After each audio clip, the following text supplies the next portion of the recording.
interviewing Mike Manis, the Cajun Philosopher, and he's going to be talking about the changes that are going to take place in your agency from 2013 to 2020. Mike? Thank you, George. Today's world has been good for agencies, and agencies are being managed to continue to do what they've done to get the success they've had. And basically the driving force in an agency today is the to-do list, the priorities that you're going to do today to continue what you've gotten from the past. The challenge is that tomorrow the whole marketplace, the world, is going to be very different, and that's going to require a different management method, a leadership method. We're going to have a blueprint to design and build the organization we need to meet the marketplace as we will find it in 2020. It's about bridge building. I'm going to only read the last paragraph here because it's about the perpetuation process. There followeth after me one day a fair-haired youth who must pass this way. He too must cross in the twilight dim. Good friend, I'm building this bridge for him.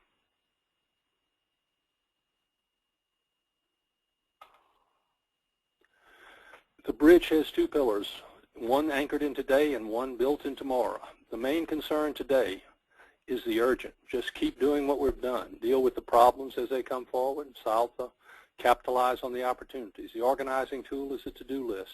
This is a management function. It begins with today in mind. And the methodology, this comes from Jack Burke and Dan Epstein in a great audio they did. When you're dealing with today, focus on the issues. What's the problem or what's the opportunity? Narrow focus. Design a process specific to that problem or opportunity, and then have the discipline to work that process. In tomorrow's world, the main concern will be the important, understanding the brave new world that exists. It's going to be a leadership function. It's going to require a blueprint to build an organization to meet the marketplace as it becomes. And the process will be entirely different. It will require vision, broad, not narrow. It's going to be dependent upon you defining your agency in terms of the why, your purpose. Listen to Simon Sinek, S-I-N-E-K, on YouTube, How Leaders Inspire. He does a great job in 8 minutes of explaining the purpose of a business and the importance of purpose. And Mohan Nair, N-A-I-R, in his book, Strategic Business Transformation, talks about the necessity of having a cause. People will no longer do business with organizations in 2020 just to help themselves or to help the business make a profit. They want organizations to have a cause that they support, that the consumers feel good about aligning with. And finally, you have to have a commitment to the vision, the purpose, and the cause. It's going to be a much different dynamic in tomorrow's world. The weasel is a very efficient and effective vermin when he is stalking prey, when he's stalking his food. Unfortunately for the weasel, he never hears the footsteps of the hawk. He's so focused on his efficiency and effectiveness, he never hears the footsteps of the hawk.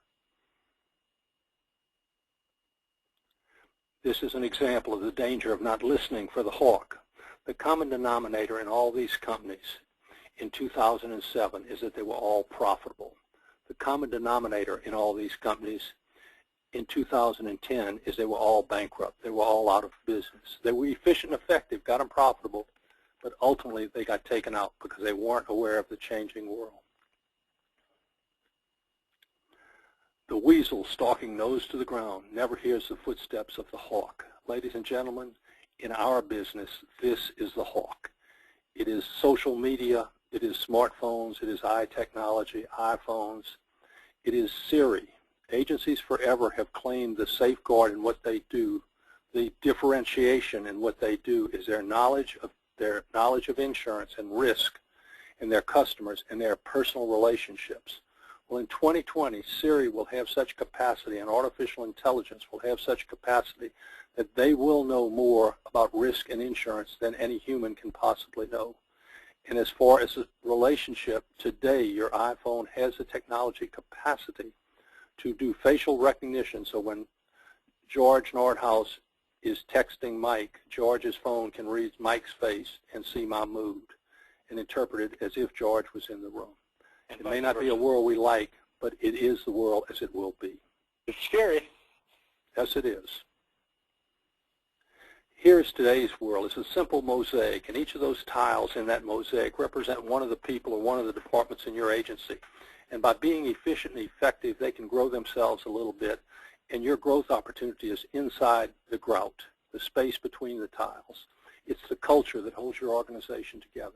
Unfortunately, the world of tomorrow has no use for your organization of today.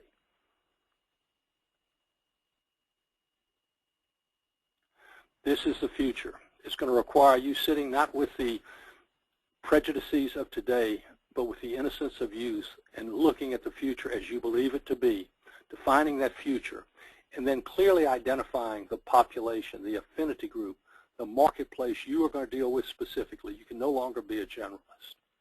And designing a blueprint, drawing a blueprint, and building the organization to be right for the population you're going to serve. It's no longer going to be about producer and product. It's going to be about population and you being the portal that they buy through.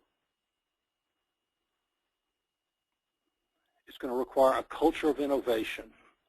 It's going to take your willingness to fail to give you the ability to succeed. This is a great white paper. I encourage you to look it up on Google and read it. A month before I did this presentation the first time in New Orleans, I read this article in the Harvard Business Review. It says, what do you do when you don't know what to do? None of us know what to do in 2020. The answer is to take our best guess, act on it, learn, build, and repeat, and repeat that process. Wisdom comes through experimentation. Here's your reality check on what I've been discussing. These are 10 skills that are critically important today to people in your agency.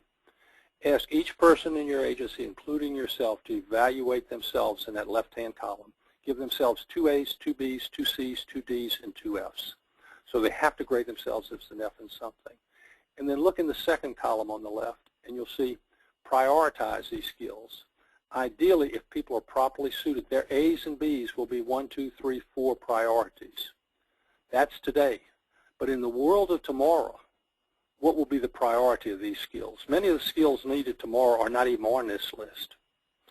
And then the far right-hand side of that slide is a question, how do you transform the people and the personnel in your organization to have the skills needed in 2020? Because what they need today is going to be entirely different from what they need tomorrow. Beautiful, Mike.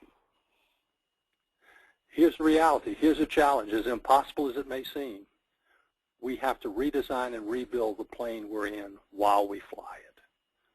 I realize this is out there. I realize this may be scary to you. But for the people that can do it successfully, that can design the future, architect the future, the rewards will be unlimited. I think you're right, Mike, and I know that you and I are going to be helping them make those changes too. I hope everybody will print out that previous page, that chart. That's really good. Give it to everybody in the agency, and then have a meeting on it or something. Here's the information about Mike. You can see he's very broad, and he's instructed at LSU. He was an agent. He was a insurance company expert. He's an expert witness. He's got all the qualifications, so if you would like to contact him, please feel free. Here's the information. You can come back to it later on. And Mike's got a lot of good things to help you with and say, and Mike, I greatly appreciate your help here. We're going to follow up with Jack Burke next week of Sound Marketing to talk about, take it from where you've taken it now, and to come along with the dynamics of change and the tools and the resources. So it's a perfect follow-up, and it's a great way to start our new sessions here. And I'm very proud that you were able to be my guy, okay? And guys, don't forget to go back to the email and get the access the quiz flash, Insurance Community Center quiz flash for today. The link's over there, and it'll always be over there from now on, okay? And we will, or at least I will, see you next week. Good job, George. Wait a minute.